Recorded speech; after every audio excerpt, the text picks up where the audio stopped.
cross-site scripting, or in short, XSS. Let's figure that out and see what it is and how we can protect our apps against such attacks. Let's read the formal definition first. XSS attacks are a type of injection in which malicious scripts are injected into otherwise benign and trusted websites. XSS attacks occur when an attacker uses a web application to send malicious code, generally in the form of a browser side script, to a different end user. Flaws that allow these attacks to succeed are quite widespread and occur anywhere a web application uses input from a user within the output it generates without validating or encoding it.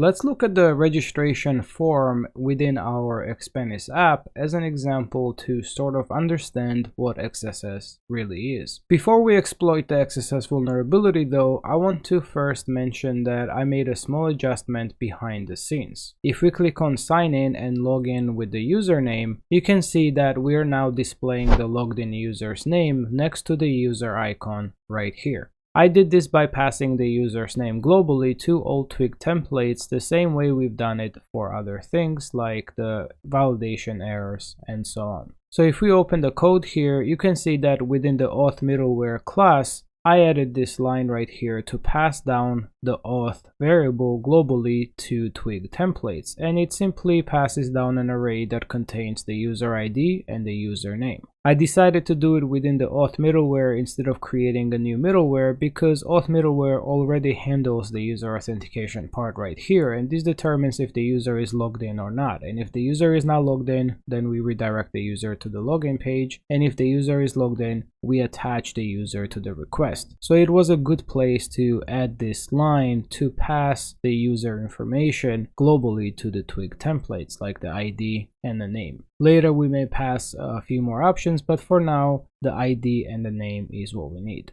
Then if we open the layout.twig template, we see that within this element here we are rendering the username this way. Alright, so let's go back to the browser and log out and go back to the sign up page, and let's register a new user. The good thing here is that the user can enter values in these fields, press a button, and their account will be created, and the user will be automatically logged in. The bad news is that the user can actually enter any values in some of these fields, which can potentially be harmful. As a rule of thumb, never ever trust user input. Always assume the worst when it comes to the user input. So let's be that user and fill out this form with malicious intent. And for the name field, we'll inject some HTML code to be as part of the name. So we can do something like span style color red, and we'll put the name within it. Now let's hit register. We are redirected to the home page. The user was registered successfully, and as you can see, the name is displayed in red color. If we inspect the element here, we see that the HTML that was injected along with its inline CSS during the registration is rendered and executed. Now, while this may not seem like a big deal, user can inject some malicious and harmful code. They can inject JavaScript code that makes an AJAX request and sends cookies or other private and sensitive data to the attacker. They can also redirect the user, perform actions on user's behalf, or simply make site unusable for users. The possibilities of what an attacker can do by exploiting XSS vulnerability is quite big. There are also different types of XSS attacks, and it also does not only mean code can be injected in the HTML context. Code can also be injected in JavaScript, CSS, URL, and so on.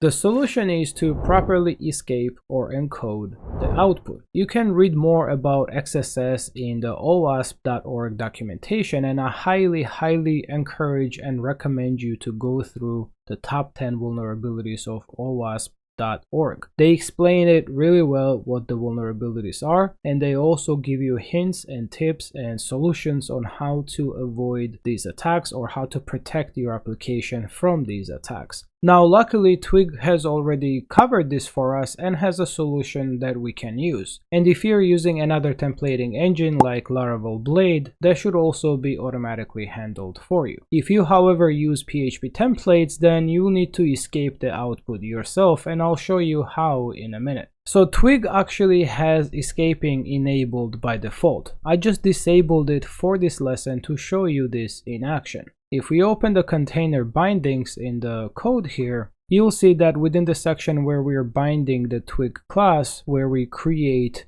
a Twig instance, we are passing these options here, and I am passing this auto escape false as an option, basically disabling the automatic escape. If I comment this out and refresh the page, the escaping should happen automatically. Now before we refresh the page, we need to make some change on the layout because Twig caches the templates and we have auto reload enabled whenever there are changes detected. And since we haven't made any changes, even if I refresh the page now, it's still going to show as red color. So I'll make a change here, save it, open the browser, refresh the page, and as you can see, the red color is gone, and instead we are seeing the HTML code that was entered during the registration. Now the way this works is that Twig, as well as most other templating engines, use a PHP function HTML special chars behind the scenes to handle all of this escaping in addition to other things. HTML special chars basically convert the special characters to HTML entities. For example, less than and greater than signs, ampersand, and so on are considered special HTML characters and are reserved for use in HTML. So when output is properly escaped, such characters are converted to these strings and therefore are not rendered as valid HTML tags. So let's log out and register again. We're going to fill in the email and password quickly here, and then in the name field, let's enter some JavaScript code that should get executed when we log in. Now I'm of course going to keep this simple, and we're going to use a simple alert function, but as you can imagine, the code injected here can be quite complex and it can do a lot of damage. So let's hit the register, and we see that the JavaScript code does not get executed because we have the escaping enabled. Let's disable the escaping, and again we can disable the auto escape globally by uncommenting this auto escape option, or we can disable it for a specific field, the same way we did it right here in the last lesson. If you remember, we added this raw filter to render the fields without escaping. But if we add the raw filter here and refresh the page, we see that the JavaScript code gets executed now. Now let's get rid of the raw here, and I'm going to disable the auto escape globally. And then what we can do is that instead of the raw, we can also pass a filter called escape. What this will do is that this will escape this specific field. So if we go back here and refresh, we see that this is now escaped. You can read more about escaping for Twig templates within the Twig documentation, for which I'll leave the link in the description. There are some options available that lets you escape output in different contexts like CSS, HTML attribute, JavaScript, URL, and HTML body, because output can be added to any of those parts. It doesn't have to be just within this HTML body context. It can be an HTML attribute, it can be within a CSS, it can be a JavaScript variable, it can be within the URL if you're passing in some kind of user input here, something that you get from the get superglobal, for example. This could be vulnerable to XSS as well, and escaping that properly is important. That's why using a templating engine like Twig is very good, because it handles all of that for you and provides the necessary filters or functions and options that you can use to escape everything properly within their respective contexts. Alright, so now let me show you an example of XSS within the PHP templates, because not everyone uses Twig templates, and it's good to know how to do the basic escaping in plain PHP templates. We'll open a home controller and we'll simply include some kind of xss.php view file, and we'll create this file within the views. So let's open the views and let's create xss.php, and within here let's just render some h1 tag and say hello username, and we need to pass the username from the controller. We can do that by simply creating the username variable here, and we can get the user from the attribute of the request and then call getName on that. Now this XSS.php file should have access to this variable. Now let's go to the browser, refresh the page, and as you can see, the JavaScript code is being executed because it's being rendered right here. If we inspect the element right here, we see that within the h1 tag, we have this script element, and it is not rendered as a text, it is rendered as an HTML element, and therefore the JavaScript code gets executed.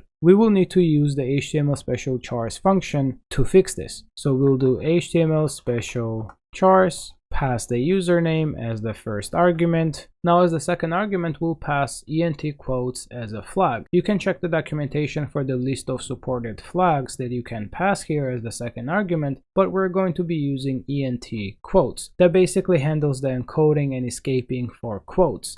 Now as the third argument, we can pass the character encoding, and it's an optional field as well, and if not set, it will use the default character set, but I always like to specify it, so we're going to set it to UTF-8. Now let's go back to the browser, refresh the page, and as you can see, the JavaScript code is no longer executed and it is displayed as text.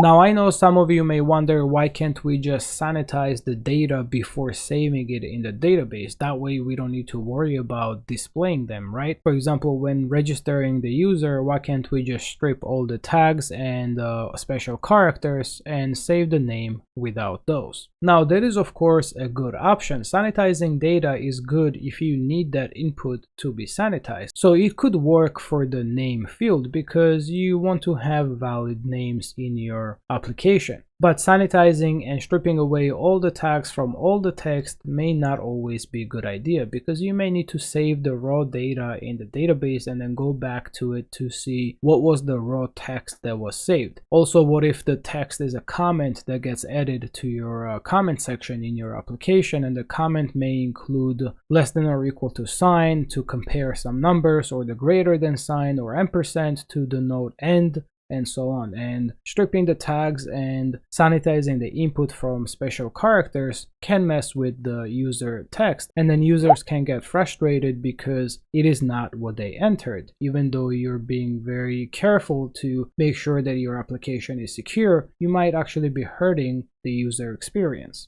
So that's why it is recommended to just save the data the way it is in the database, unless of course you need to strip away special characters on certain cases, but you should always escape the output whenever you're displaying it. Now, as I've mentioned before, XSS can be exploited in different ways. For example, what if we were displaying some user input in HTML attributes, maybe as part of the title attribute? So for example, if we go back here and let's open the layout twig.template, and let's say that instead of displaying the user this way, we wanted to add the user name as a title attribute to maybe like a drop down or something like that. So we can do title user name, and we don't need the escape here because we have the global escape enabled. So let's disable the global escaping so that we can make sure that this works as well as this. Actually, let's comment this out so that only this gets triggered. It's not user, it should be auth.name. Let's open the browser, refresh the page, and nothing happens. But the title is set to the JavaScript code. Now the script didn't get executed because it's enclosed within the quotes, and to exploit this specific XSS vulnerability here, attacker can inject a somewhat clever code to make the JS code execute. All the attacker really needs to do is that instead of injecting a plain script like this, they need to first close the double quote right here to basically close out the title attribute, and then close the div element as well. And then they have this script that gets executed, and then everything afterwards doesn't really matter, but they could be even more clever and hide it from the user's screen, so user doesn't even know what's happening behind the scenes. Now what I'm going to do is that I'm going to copy this right here, and we're going to register a new user using that name. So let's sign up. Let's fill in the form, let's register, and as you can see, now the JavaScript code gets executed. If we inspect the element, we see that the title is closed out, it's an empty string, and then we have this script tag within the div, and then this double quote and the greater than sign that's left over from the previous HTML. Now let's enable the auto escaping again.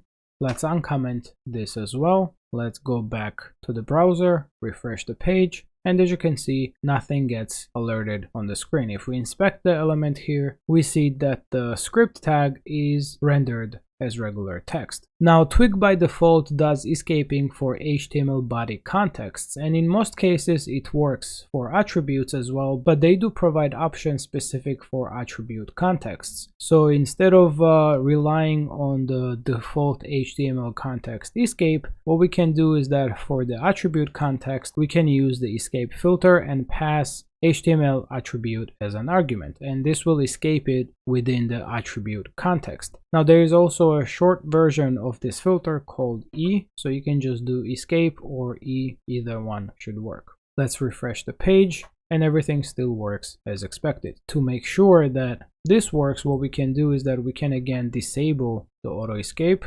Let's also escape this here, but we'll just use the regular E, which by default does the HTML body context. So let's refresh the page, and as you can see, everything still works as expected. So this is it for this video. You now know a little bit about what XSS is and how to avoid it. That's why using templating engines is recommended, like Twig or Blade, because they have this XSS protection and you don't have to implement them manually. You just need to remember to escape the data correctly in different contexts if it's out of HTML, since HTML context should be escaped by default. Thank you so much for watching. Please smash the like button if you like my videos and subscribe to the channel if you have not already done so. Thanks again, and I'll see you in the next one.